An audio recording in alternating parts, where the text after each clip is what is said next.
Hello everyone, and welcome back. This is video number 2 of our commitment to eating healthy and getting fit in 2022. Now today we're going to be concentrating on time, eating healthy, and cost effectiveness of eating healthy. This up next on Chopping It Up with Stacie Lamar.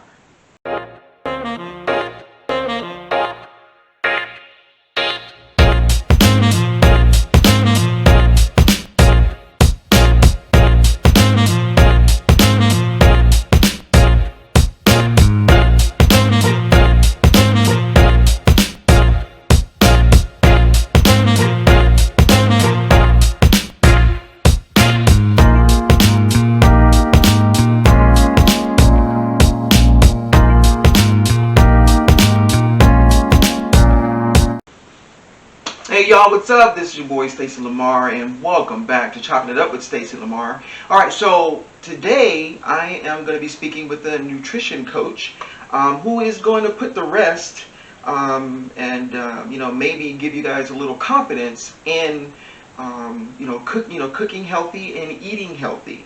Alright, so because I know a lot of you are concerned with time. That seems to be the big thing. I don't have time. I don't have time to do this. I don't have time to do that. Well, I am here to tell you, yes, you do. So, and here to assist me with that, like I said, I'm going to be speaking with a nutrition coach. I've actually known her for quite some time. So, Miss Nutrition Coach, go ahead and introduce yourself, please. Hi, Stacie. Thanks for having me on. My name's Monica. You mentioned I'm a certified nutrition coach, currently based in Seattle, Washington. Alrighty. Pleasure to be on your show. Well, it's a pleasure having you here.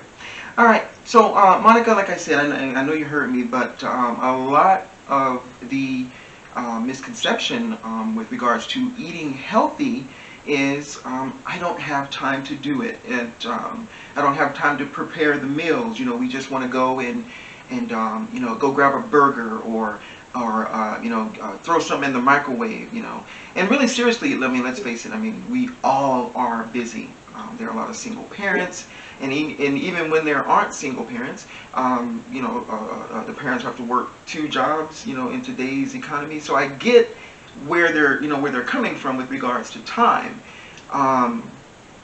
But does it take any longer to prepare a healthy meal as opposed to, let's say a regular, fried meal in grease and, what you would normally do? Does it take any longer to do that? Honestly, great question, but I would say no. I think that first it will maybe feel like it might take a little more time, but it's just really about being familiar with different ingredients.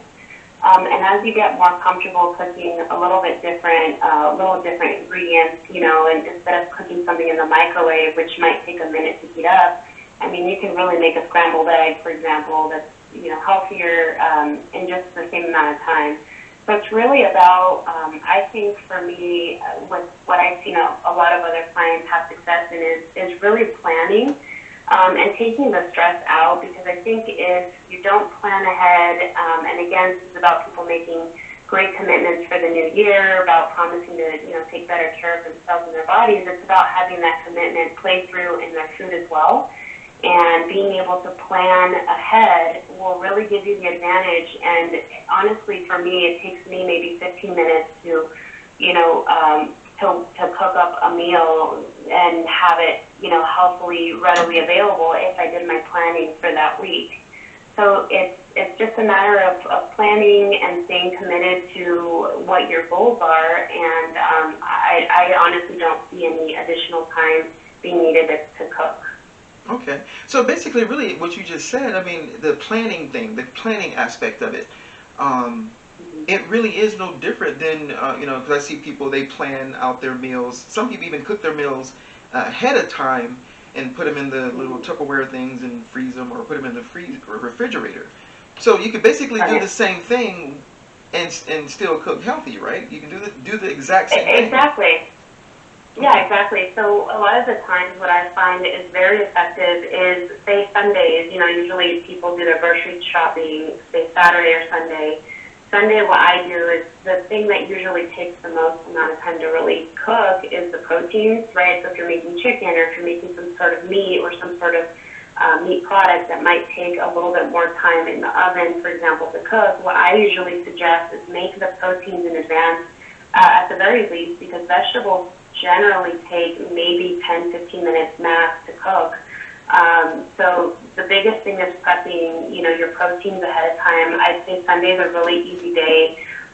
You can, find recipes out there that you can just literally throw things in the crock pot and it's ready for you. You don't have to think about it while you're running errands. So there's really a way to do these things where you're setting yourself up for success, but it all involves around planning. And also, it definitely helps your budget when you make a plan instead of just sort of piecing things together throughout the week. So, yep, absolutely. Meal prepping is definitely key, and planning ahead for, the things that might take you a longer period of time to cook during the week, like protein. Okay. Now, you hit on something else that seems to be a big distraction, for lack of better words, is cost. Everybody is under the impression that to eat healthy costs significantly, a significant amount more. Most of the people that I polled before putting this together, that came out, I can't afford it, Now, is that the case? Do you find it costs more when you're cooking healthy? I don't think so. And the reason why it's kind of twofold. One is because I feel that if you're making a plan for what your meals are going to be and look like, what are they going to consist, you actually end up wasting a lot less food if you have a plan in place for the week versus if you're just sort of going through the aisles in the grocery store, you don't have a plan, you might make this pot roast, you might not make this, you might make rice, you may not. So you're sort of perusing through the aisles, sort of mindlessly picking at things that seem healthy. One of the other things that I don't recommend as a nutritionist is snacking, because snacking actually not only costs more to buy crackers and things that are going to be things that you can pick on, right? But they also interfere with the amount of times that you eat during the day, which is highly unadvisable, especially for people that are specifically having those, weight goals in mind. But snacking actually is, unfortunately, the reason why a lot of people end up spending a lot more money, because if you buy healthy snacks, and in somebody's mind, it could be crackers, it could be little nuts, it could be any of those things that really do tend to add up.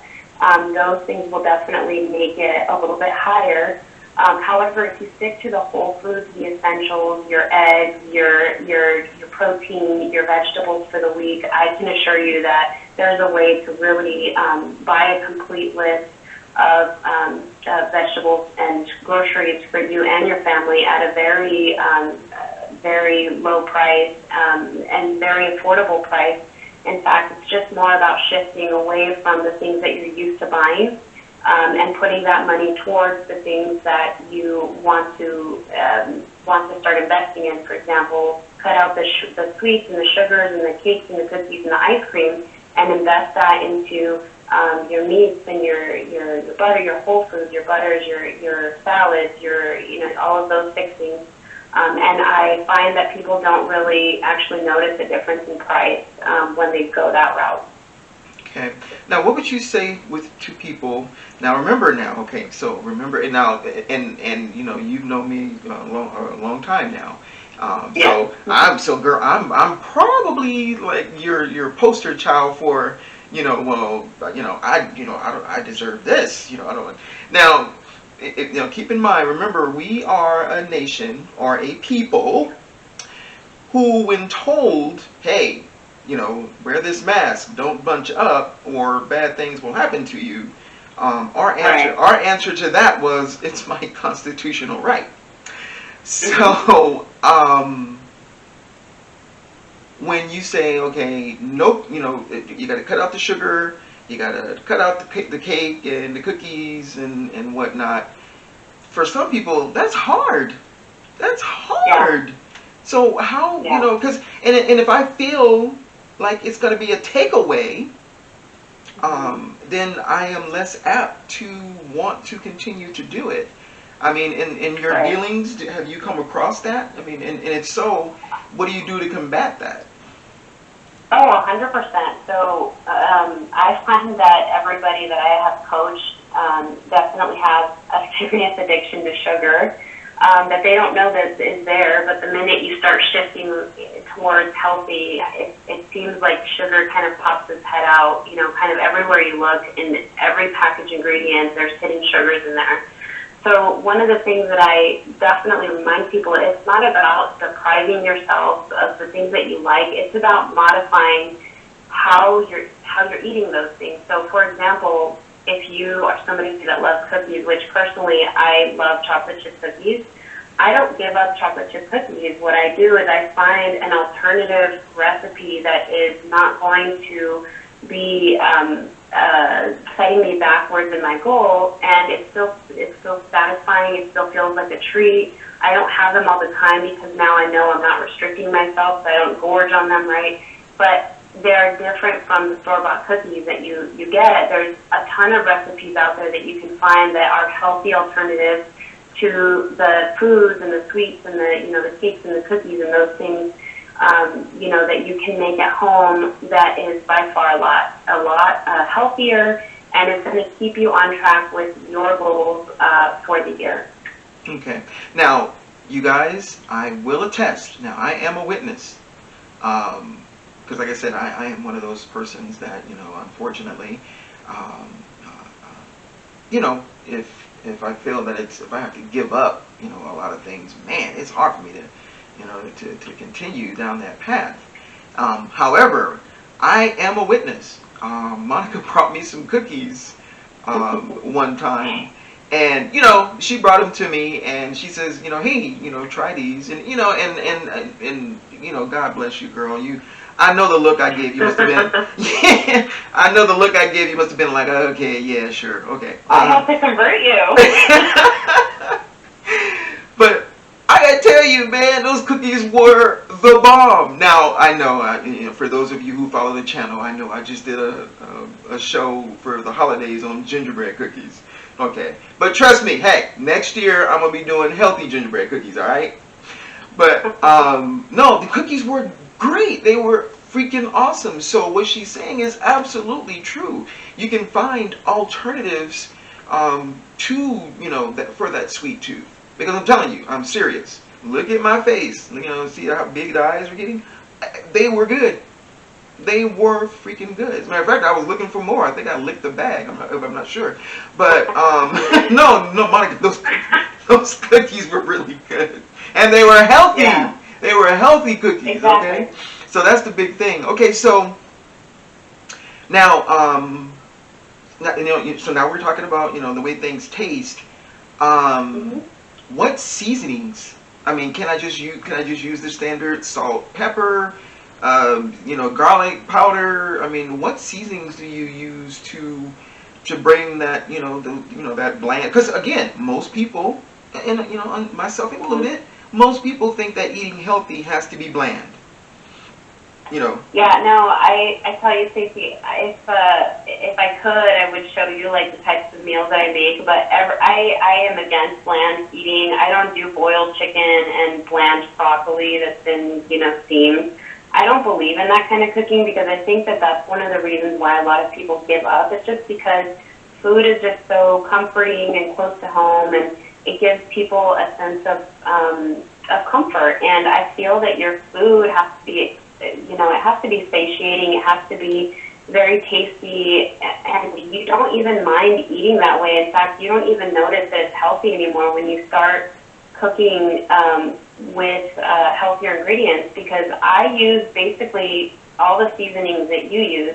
The only thing that I do not use, or that I'm a little bit more mindful of, is just and I encourage a lot of people that are also looking for healthy suggestions, is looking at the labels is extremely important, because a lot of these manufacturers do unfortunately add things like dextrose and maltodextrin and artificial things like chemicals into your seasonings, which help to bulk up the item or help to make it taste better, but unfortunately have a really negative impact on your health. Mm-hmm. So what I do is I use, seasoning that is just not, it's not like a ranch dip seasoning as an example, right? So ranch dip seasoning has a bunch of things in there that, make it taste great, but it's not necessarily, like, you can't trace all of those elements back to something natural. Whereas an Italian seasoning, it's got oregano, it's got, all of these other great ingredients that are traced back to a plant.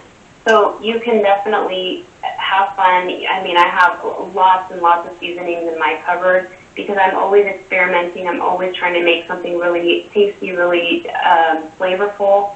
And that's really the key, is having fun in the kitchen. Don't stress over it too much, and just, make it taste great. And I think that that's one of the keys to really sticking to eating well. Yeah, I totally agree. Yeah. And I mean, guys, let me hear from you in the comments below. I mean, taste is huge. I mean, what is it? The way it looks, and the way it tastes. Yeah, the 5 cents. Yep. Yeah, the 5 senses, right. So first you got to get past the way it looks. If it doesn't look appealing, it can taste great, but if it doesn't look appealing, that's a wrap. We're not going to stage 2. So right. I mean, hey, what is that? Dang, it just moved. I'm not eating that. So so. But anyway, no, you're absolutely correct. It has to taste great, and I like that base that you gave us. That if you can trace it back to a plant or something natural, then 9 times out of 10 it's good for you. Exactly. And avoiding sugars, like added sugars, and avoiding things that would have a negative impact on your health. Those things, just watch out for, because unfortunately a lot of mixed seasonings do tend to add like those artificial sweeteners in there that could be really devastating to your goals. Mm-hmm. Okay. Now, and again, I think the same. I'm thinking the same way myself here, but you kind of touched on it, so I'm going to elaborate on it a little bit.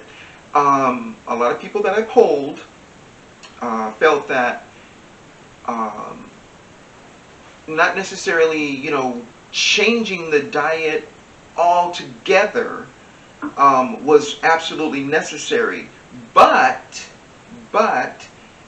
just controlling portions. So instead of eating a whole cake, if I just have a slice, then I'm eating healthy. What do you think about that? I mean, so I'm controlling. Now, of course, I don't know many people that eat a whole cake. I'm just throwing it out there, but I hope not. But no, I have a different opinion. I think that in order for you to be successful in what you're doing, I think that definitely don't deprive yourself of things that you like. So I gave the example of finding alternative ways to make things healthier, that you could still satisfy that sweet tooth or whatever it is you're looking for.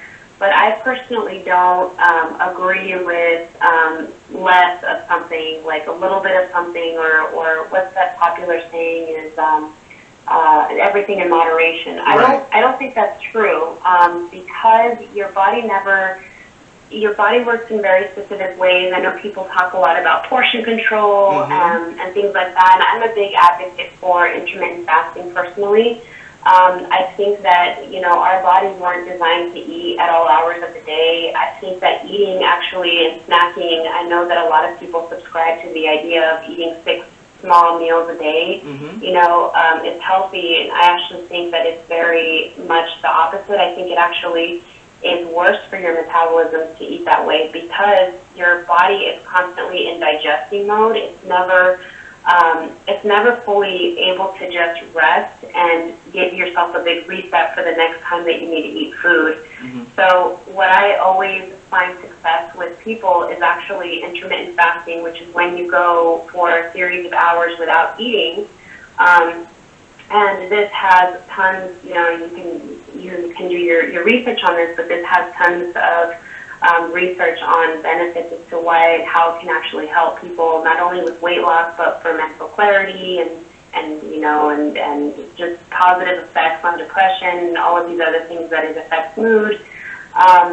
But also, not eating frequently helps you to metabolize your food correctly. It helps you to actually control those cravings. So the reason why people have so many cravings is because of something called insulin resistance, which is, I don't want to get too technical, but insulin resistance is a really big issue, and a lot of, metabolic diseases that are out there, such as diabetes and, heart issues and different things like that, stem from this. And one of the big contributing factors to insulin resistance is constant eating.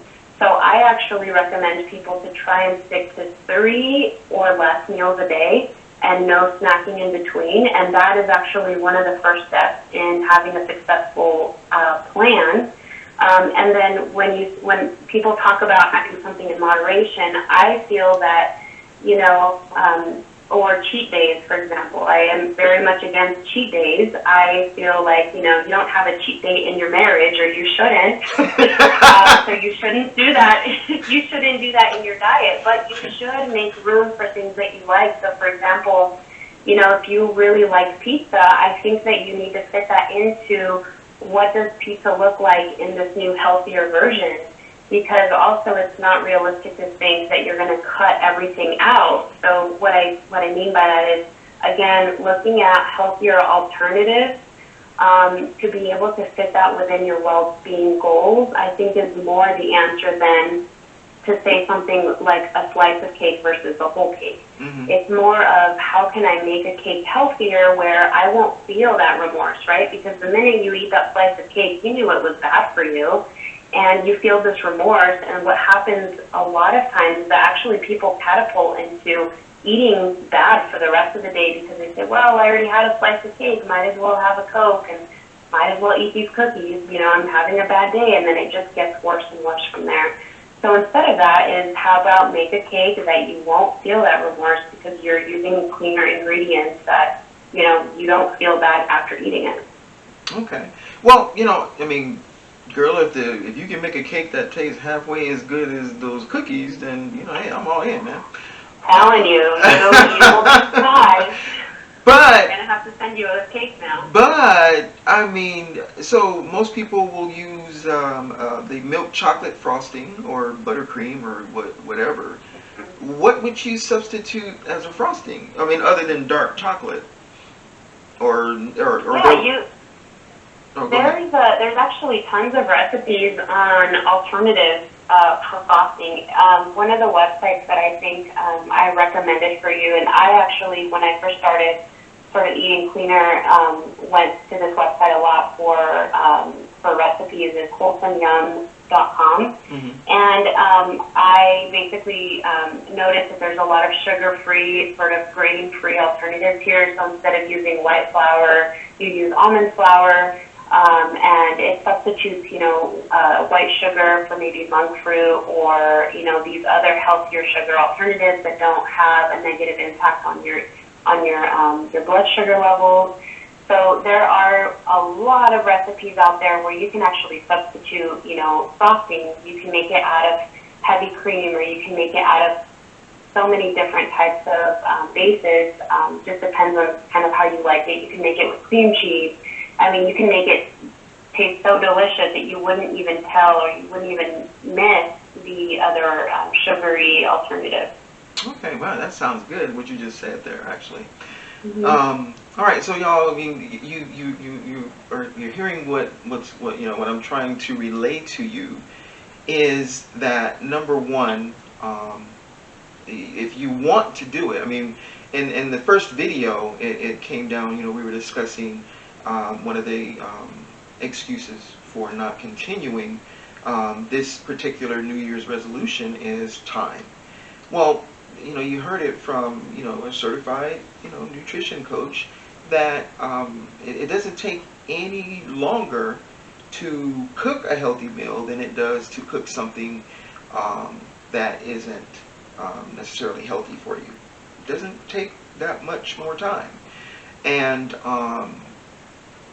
as far as taste, um, you know, you heard her. I mean, she uses pretty much the same seasonings, but basically the seasonings that she uses, you know, what makes them healthy is that, you know, she's able to, you know, trace the ingredients back to something, some kind of plant, you know, or you know, something whole, not processed. And I think that's where we, you know, where we get in a lot of trouble is the, you know, the processing. I mean, would you say that was a true statement, Monica? You know, Oh, of course, you know, yeah. the processed Absolutely, food. avoid processed foods. Yeah, because like you know, the manufacturers will put items or, you know, stuff into their product to make it last longer. Um, God, man, I saw a YouTube or a video or wherever I saw the video, man, you wouldn't believe what they do to those poor chickens.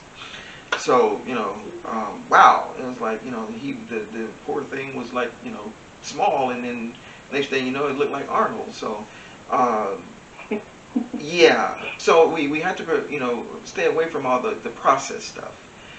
Um, Monica, I have one question. The with just eating healthy, would a person, and you know, because like another thing that goes along with that time is, you know, the exercise. You know, because they always introduce it as being fit and exercise, eating healthy and exercise. Now, Yeah. would a person, by just eating healthy, be able to maintain, you know, a healthy weight and live a, you know, a healthy life? You know, with just eating healthy with either moderate exercise or no exercise at all. Hmm. Could Yeah, that be? that's a good question. I have found with a lot of people that I have coached that one of the hardest things is to juggle both, right? Because this is sort of a big lifestyle change for most people to undertake, and if you challenge yourself, even for me, it seems a little daunting to like have to change everything that I'm eating, plus lifting weights, plus finding time for cardio, and I'm also working, and I also have, a kid, and, have a home to maintain.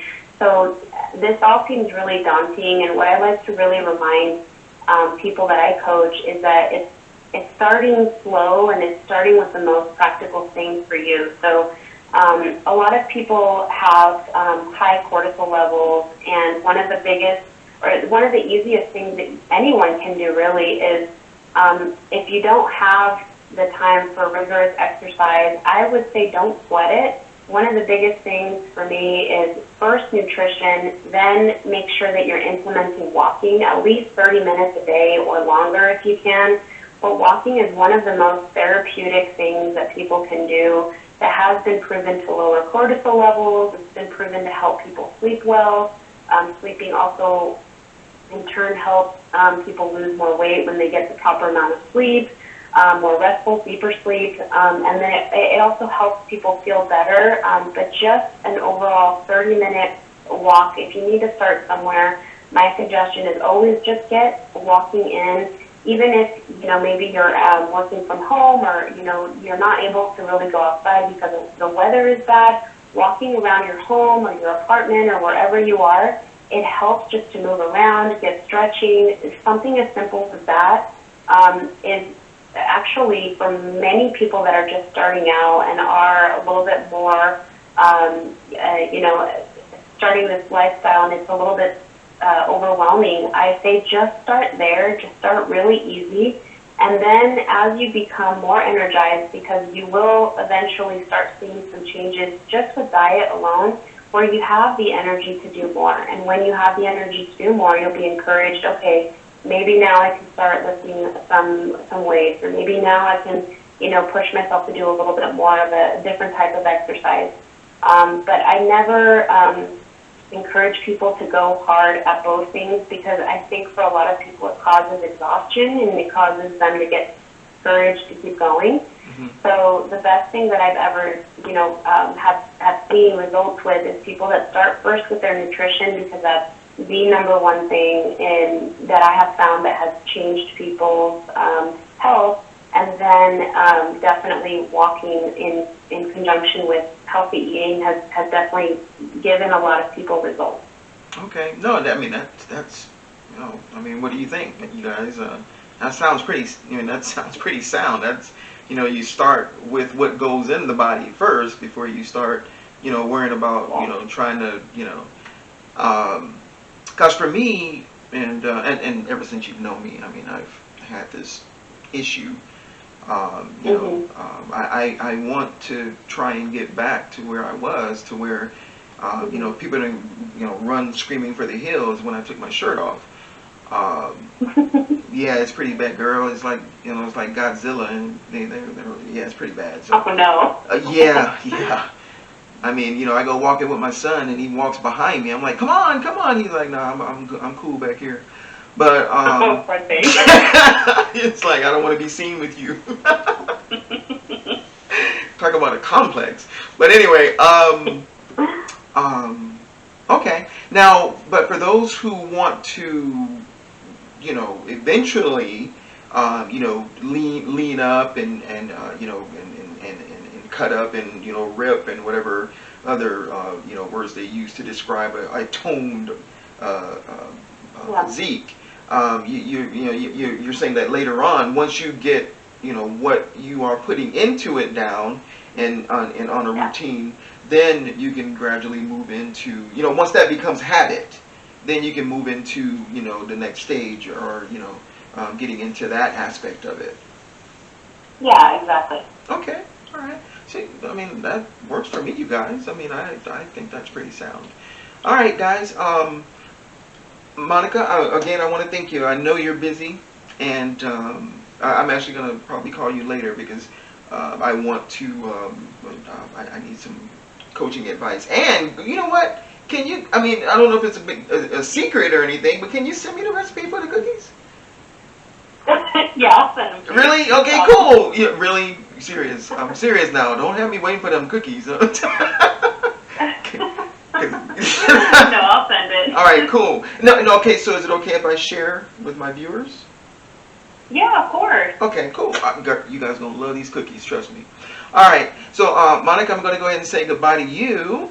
Thank you so much for being here with me, and I know you're busy, so I truly appreciate it. I told you it was going to go fast. Actually, my director was, he gave me the wrap-up signal like 10 minutes ago. So I'm kind of over. But thank you, and I'll be talking to you soon, girl. Thank you so much. Have a good one. Thank you. All right, bye-bye. All right, y'all, you heard it. It is not that hard.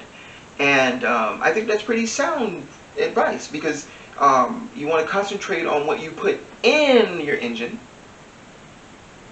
before you, concentrate on, tuning it up. I think that would make for an easier transition. I do have some physical training people that I know and that I will be speaking with, because my goal for this 2022 is to help address all the issues that we have with this resolution. When I say we, I mean me too, because if you watch the first video, I am bound and determined to get in shape and eat much, much better. Okay? And I would like as many of you to take this journey with me. Okay? I want you to take this journey with me. But before we start, making the meals and, walking, or, maybe, or if you are able to do so, exercising, I want to show you that it's doable. Okay? Even in this crazy time that we live in right now, it is doable. And I want you to do it with me. All right, guys, if you like the content, oh, wait, sorry. The website that Monica mentioned, that will be in the description below, and hopefully I'll get the recipe for those cookies, before I post the video. So that will also be in the description below. And if I don't have it, I will post it at a later date. Okay. So guys, if you like the content on the channel, please hit that subscribe and like button. And for sure, hit that notification bell because you do not want to miss any of these videos. Okay. I'm Stacie Lamar. This is Chopping It Up with Stacie Lamar. And we'll see you on the next episode.